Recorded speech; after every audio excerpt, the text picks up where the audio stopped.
kind and brave, that's our way. Nice to see you here today. Hello everybody, I hope you're all doing very, very well and everyone has got their pyjamas on and their teeth brushed and ready for tonight's story. Oh, ready City Llama, I love this story. This was one of my mum's favourites, if I remember correctly, because it's a little bit funny. It is a bit funny. And the moral of the story is to always tell the truth. Otherwise, you might end up looking a little bit silly. Hope you enjoy. "The Emperor has to be told," cried the Chancellor. "There's no money left in the exchequer. He spent it all on clothes." But the soldier at the door of the Emperor's bedroom would not let the Chancellor in. "I'm sorry, your worship, but the Emperor's in his wardrobe again, choosing something to wear. You can't go in." Then the door burst open, and the Emperor appeared, followed by the Prime Minister.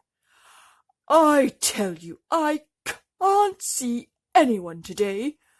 I haven't got a thing to wear. Oh, Chancellor, there you are. Put the taxes up another 10%. I must have another suit." But you already have so many clothes, your Majesty, and I can't raise income tax again. The people can't pay any more money." "I don't care," said the Emperor. "I want another one. I'm the Emperor. I can have what I want." Nobody could argue with that. So when two foreigners arrived that day at the palace gate, saying they were tailors, they were allowed to see the Emperor. The tailor said that they made the finest clothes from the most gorgeous and delicate cloth in the whole world. "Where is this cloth? Let me see it. I want to see it," the Emperor demanded. "We haven't woven it yet," said one of the tailors. "You supply the materials, a loom, a large bright room, and we'll get weaving. We only supply the skill and, of course, the magic." "Magic? Magic? What magic?" said the excited Emperor. "No one mean or stupid, no one unfit for their job, no one unworthy of their place in the royal household will be able to see the cloth that we weave." "Really?" cried the Emperor. "Amazing! Wonderful!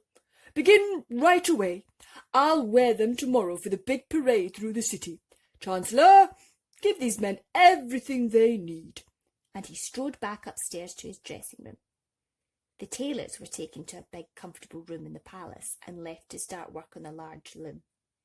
But all they did was sit down and put their feet up on the royal chairs.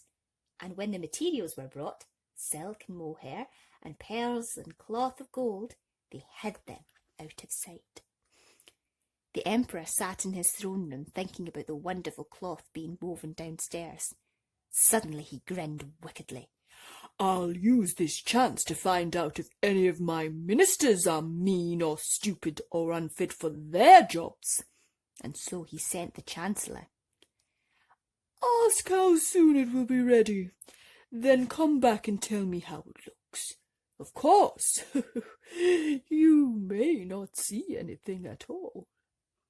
So the Chancellor knocked on the sewing room door, and one of the tailors opened it. "Come in, Chancellor, come in. As you can see, it's almost finished."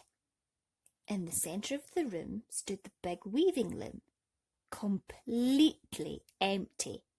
The Chancellor just stared at it. "What?" he thought. "Am I stupid or mean? Am I unfit for my job? I can't see anything. This is dreadful." "Very nice. Lovely," he mumbled. I like the pattern." "I can see you have good taste," said one of the tailors. "Tell the Emperor his clothes will be ready early tomorrow. But we need some cloth of gold." So the Chancellor went back to the Emperor, trembling and close to tears. "Well, how does it look?" Oh, superb, sire. I've never seen anything quite like it. The emperor rubbed his hands gleefully at the thought of his lovely new clothes, and told himself that he had been right to appoint the chancellor. Good man, good man. Now, send the archbishop along to have a look at my new clothes. The archbishop was sent in to see the magic cloth in its loom. After him, it was the prime minister, and then the commander-in-chief of the army. They all stared at the empty loom and thought how dreadful it was not to see any beautiful cloth. Am I mean? Thought the archbishop. Am I stupid? Thought the prime minister. Am I the wrong man to be in charge of the army? Thought the commander-in-chief. And to hide their doubts, they all threw up their hands and admired the cloth. I particularly like the fringe, said the archbishop. What unusual colours, said the prime minister. Excellent, first class, said the commander-in-chief. They all trooped upstairs to tell the emperor how wonderful the cloth was, and then the emperor went down to be fitted for his new clothes. But as he entered the room, he was suddenly gripped by fear. Oh, my goodness, I can't see a stitch of cloth. Am I more mean or stupid than all my ministers put together? Or am I not fit to be emperor? Nobody must know I can't see the magic cloth. What do you think of it, your majesty? Asked the tailors, busily unrolling tape measures. Splendid. Yes, quite splendid, he stuttered unhappily. And they pretended to measure the emperor, undressing him right down to his underwear and fitting the loose cloth. He stood royally in front of the mirror. Well, they think I'm dressed, he thought, so I must be. Feel the quality, said one tailor. It's all fully lined, you know, said the other. We'll work all night to make them a perfect fit. The two tailors did nothing, of course. They just slept. The next morning the emperor walked to the room to put on his new clothes. While his courtiers stood around and clapped, he went through all the actions of getting dressed.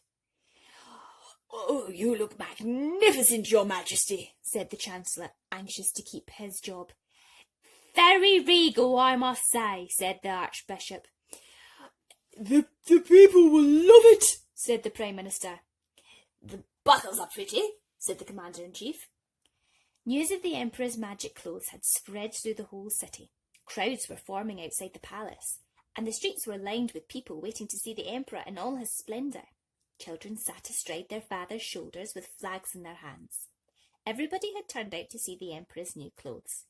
Slowly, solemnly, behind the royal banner and a band of trumpeters, the emperor's procession set out through the streets. Everyone had heard how the magic cloth could not be seen by anyone mean or stupid or unworthy of their job, and nobody wanted to admit being that. Hooray! Hooray! Shouted the crowd. But there were many unhappy faces as people decided they must be more mean or stupid than everyone else.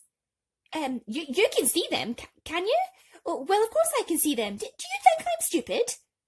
Meanwhile, back at the palace, the two crafty tailors packed up their store of rich materials and sneaked out of the city as fast as horses would take them. Bowing to the right and left, the emperor wished that the magic cloth was not so beautifully light. He was bitterly cold, and he wished that the magic boots were not so wonderfully thin. The stones in the road were hurting his feet. Look, look, said a father to his little boy. The emperor is coming. Which one is he, Daddy? The one with the wonderful clothes. But he isn't wearing anything, Daddy. Look, he's shivering. Why isn't he wearing any clothes? People nearby in the crowd stared at little boy. I'm sorry, he's too young to know any better, the child's father apologised. He's too young to be fooled, you mean, said the mother. The emperor's stark naked. Someone is making a fool of the emperor and of us. One by one the crowd realised that the person to either side could no more see the new clothes than they could. Can you see them? Of course I can't. Do you think I'm stupid? The Emperor's stark naked, they shouted. The Emperor's dressed in nothing at all. The Emperor blushed with embarrassment. He had been fooled by the tailors, and now here he was, parading in front of all the people without a stitch of clothing. The poor Emperor turned and fled back to the palace. And never again did he waste money on new clothes. The end. Oh, how silly did that Emperor look with no clothes on in front of everybody. Oh, dearie me. Well, I hope you enjoyed that, everybody. Until next time, kind and brave, that's our way. See you all another day. Good night, everybody. Sweet dreams.